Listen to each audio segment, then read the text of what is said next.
Back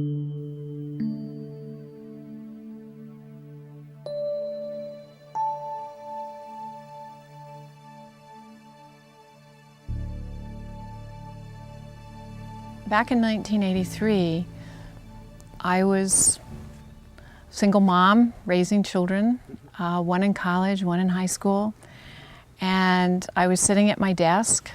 I worked for a couple of doctors in Santa Barbara, and it was 1:45 in the afternoon.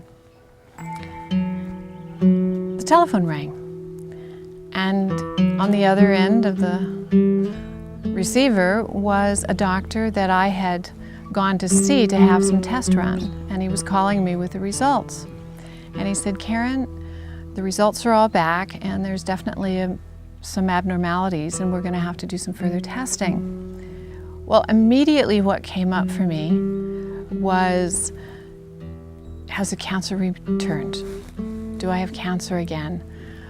I hung up the phone, and at that moment, one of the doctors was coming back into the office. I didn't in any way want him to realize that I was going through what I was going through. So I glanced down at my desk to really gain my composure, and as I did this, there was the back of a medical journal, and it was an Upjohn ad.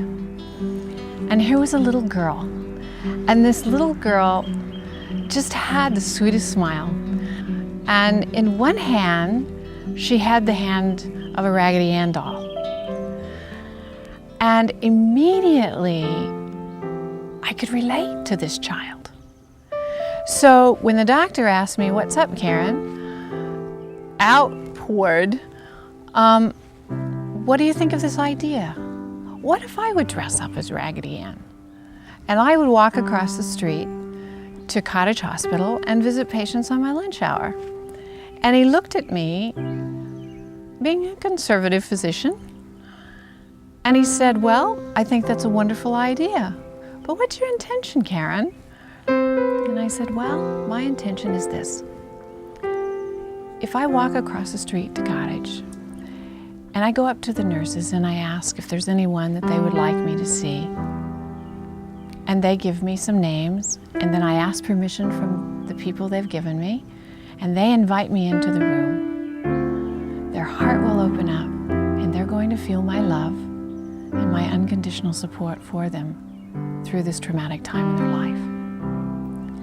He said, "You pick up the phone right now, you call Cottage administration, and let them know what you want to do, and I'll help you in any way I can."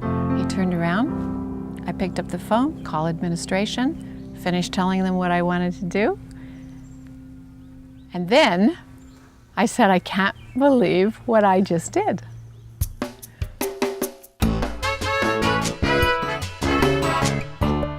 It didn't go unnoticed. Soon Karen started spending a lot of time with patients, and the staff and media noticed the difference she made. A friendly face, a warm touch, a listening ear, what one special woman gives each day to hospitalized patients in Santa Barbara, California. And Raggedy Ann is a beautiful person, inside and out. That's what I call happy. Hospital administrators who admit to being reluctant at first. But a very special Santa Barbara woman has a way of lifting their spirits, not just during Christmas, but all year round. But behind the smiling faces, Karen discovered that people who are seriously ill or injured are not only facing a physical challenge, but deep uncertainty, vulnerability, and their own mortality as well. She found that their heart and soul had a deep longing for a compassionate listener. She also discovered how many patients, especially in nursing homes, have no visitors at all. Do you have any other friends who come by? No. Karen's special talent was badly needed. The question was, could this be taught to others? In 1984, Karen started a foundation teaching volunteers of all ages, and the spirit caught on. It's such a wonderful feeling, and it's such a rich reward that stays with you for life. It's one of those things, it's like a gift forever, you know? That's what you get. You get food for your soul. And I have fun. Yeah. And at my age, you want to have some fun. As national news articles started to appear, even the White House noticed. President Bush recognized Karen with his Point of Light Award. And Adventures in Caring started to get requests to teach from all over the country. Not just the Raggedies, but volunteers in community and faith organizations also. We had to ask ourselves, how could we teach compassion in many places at the same time? Enter yours truly, Bent Migan Visioneers, and in 1997 we produced the first video, just like the visits, without a script, following the volunteers and letting real life show us the way. Oh, I see. Pretty look. Oh. How nice. You're just getting ready to have your lunch. To have my lunch. Would you rather that I come back, or can I just sit with you for a couple of minutes? What would you like? Okay. What, by her visual expression, what does she want? What does she really want? Her lunch. And it's so obvious. The video and the study guide became a bestseller, now distributed in over 5,000 churches and volunteer organizations all over America. One group in particular that picked up on the idea was the pre-med undergraduates at UCSB. I've been a volunteer with Adventures in Caring for a year now. I did the first training session last year. And all I could say is that I've met Shelly, Karen, and Simon, and they are the most down-to-earth people, and they just welcomed me in there, made me want to be a part of it and want to do it. I just think it's a wonderful program. If you guys just need to get involved in it. It'll change your life. It really will. So it's the most amazing experience I've ever had in my entire life. The training that developed involved direct experience, I was diagnosed with pneumonia in Wisconsin. journaling, group dialogue, coaching others, If you're in like an Alzheimer's group, just be aware, like they might not know what they're doing. and a little makeup. It's always a different experience. Whenever you walk around the curtain or knock on the door, you don't really know what you're gonna see. And even though each floor is supposed to have like the same kind of patients on it, like they all have something different, and they're all different ages. So I never know what I'm gonna see. So it's kind of scary. So I've terminal cancer, but that's okay, honey. I've accepted it, you know, and I prepare my family. I have a little 10-year-old boy, and you know, I had to ask them here, like, how do I die? You know, I'm young. I know how old people die, but how do young people die? And she said, well, when the time comes, you'll come here probably, and when there's nothing more that the doctor can do, then you discuss with your doctor, you know, maybe it's time. This person, you know, they're going to die. But a healing, just by you taking an interest in them as a person, this person can die, but also have a healing of their heart. That's why I do this. I do this because I can make a connection with somebody and they realize what's really important to them. Lots of times it's family, lots of times it's God. And to see that transition, it's a privilege, it's an honor. Yeah, I'm really, really happy you came by. I am too. I don't know what it's like to be 85, and I won't know till I get there, and all you can do is try and understand, and the best way is to talk to people who are there and really listen and really care about what's going on with them. I don't know what the magic is that takes place in a visit, but I know that it happens, and I wait for it, I live for it from week to week. Just knowing that you go in and you are literally helping someone to heal, and you just make their day, and it makes my day, and meeting all these new people is just amazing. Raggedy Ann and Andy kept confounding the conventional wisdom of what patients needed. Our Raggedy David has been very, very, very special to us. Now doctors and nurses were asking, could we teach healthcare professionals the core skills of compassion?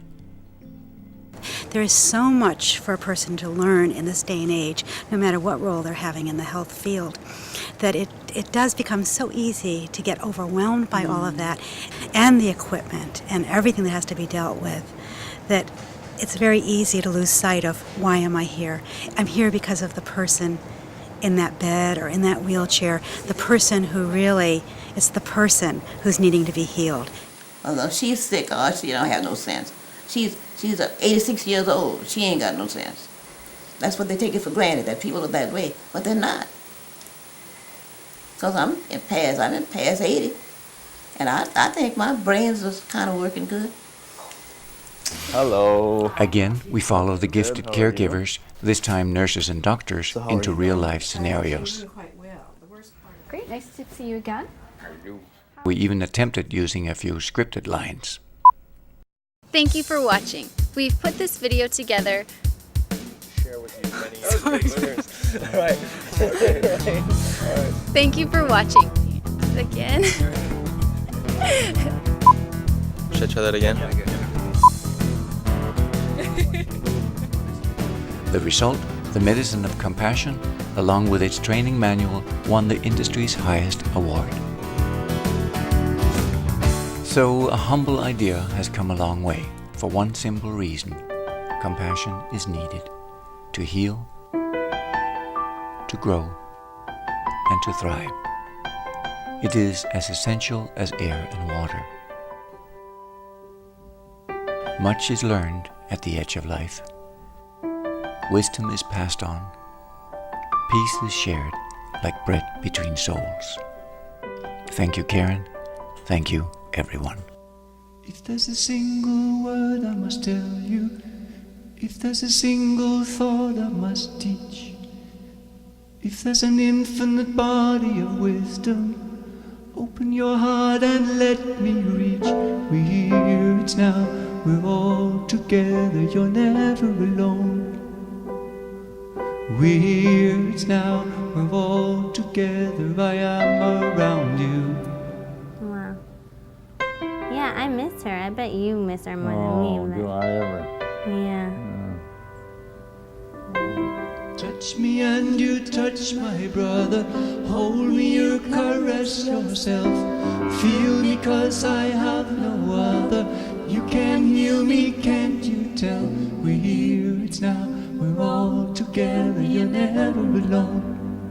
We're here, it's now, we're all together, I am around you.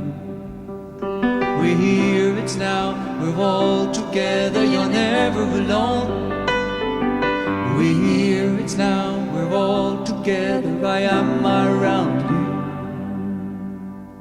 I'll pay you, and I kept saying, no, I don't accept any money, I'm purely a volunteer. And she was just like, no, I really want to pay you. No, I'm a volunteer, it's okay. And then she kept saying, oh, God bless you, God bless you. Know me that I live inside you, nothing more is separate here. Speak a word and I abide you, I will whisper in your ear. We're here, it's now, we're all together, you're never alone. We're here, it's now, we're all together, I am around you. We're here, it's now, we're all together, you're never alone. We're here, it's now, we're all together, I am you. She didn't fill the empty space with chat. She was close to me and she held my hand and she gave me a big hug before she did that. And then she drew up a chair. I was afraid she'd leave too soon. And I was feeling like the frightened little girl that needed to be held in the midnight with, a nightmare. And she was there. And then when I told her I was finally okay, that I thought I could go to sleep, that's when she left. Know me that you always find me everywhere you go from here. I will hold you deep inside me. You and I are meant to be. We're here, it's now, we're all together, you're never alone. We're here, it's now, we're all together, I am around you.